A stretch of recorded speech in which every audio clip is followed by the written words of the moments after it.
ಬಂಧುಗಳೇ ನಮಸ್ತೆ.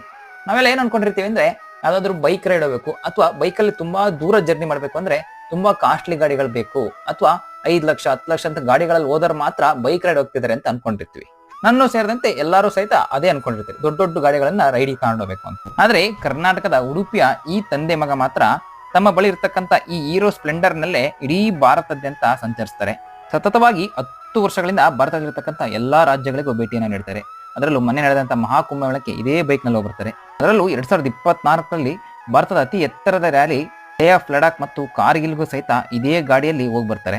ನೋಡಿ, ಅವರಿಗೆ ನಾವು ಪ್ರಯಾಣಿಸ್ತಕ್ಕಂಥ ಗಾಡಿ ಮುಖ್ಯ ಆಗಿರಲಿಲ್ಲ, ಅವರು ಪ್ರಯಾಣಿಸ್ತಕ್ಕಂಥ ಆ ರೋಡಿನ ರೋಮಾಂಚಕತೆ ಮುಖ್ಯ ಆಗಿತ್ತು.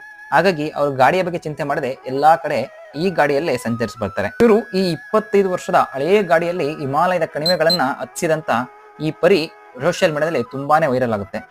ಈ ಫೋಟೋಗಳಿಂದ ತುಂಬಾ ಲಾಭ ಆಗಿದ್ದಂಥದ್ದು ಹೀರೋ ಕಂಪ್ನಿಗೆ. ಅಂದ್ರೆ 25 ವರ್ಷದ ಹಳೆಯ ಗಾಡಿಯು ಸಹಿತ ನಮ್ಮ ಹಿಮಾಲಯವನ್ನು ಹತ್ತುತ್ತೆ ಅನ್ನೋ ಒಂದು ಅಡ್ವರ್ಟೈಸ್ಮೆಂಟ್ ಅವರಿಗೆ ಫ್ರೀಯಾಗಿ ಸಿಕ್ಬಿಡ್ತು.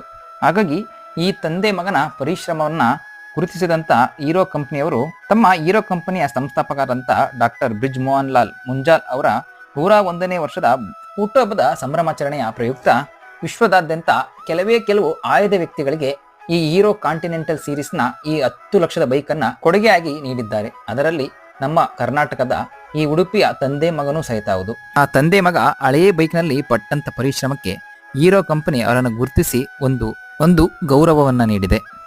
ಈ ಸನ್ನಿವೇಶದಿಂದ ಹೀರೋ ಕಂಪನಿಯ ಹೆಸರು ಉತ್ತುಂಗಕ್ಕೇರಿದೆ ಮತ್ತು ತಂದೆ ಮಗನ ಪರಿಶ್ರಮದ ಪರಿಚಯ ಇಡೀ ಜಗತ್ತಿಗಾಗಿದೆ.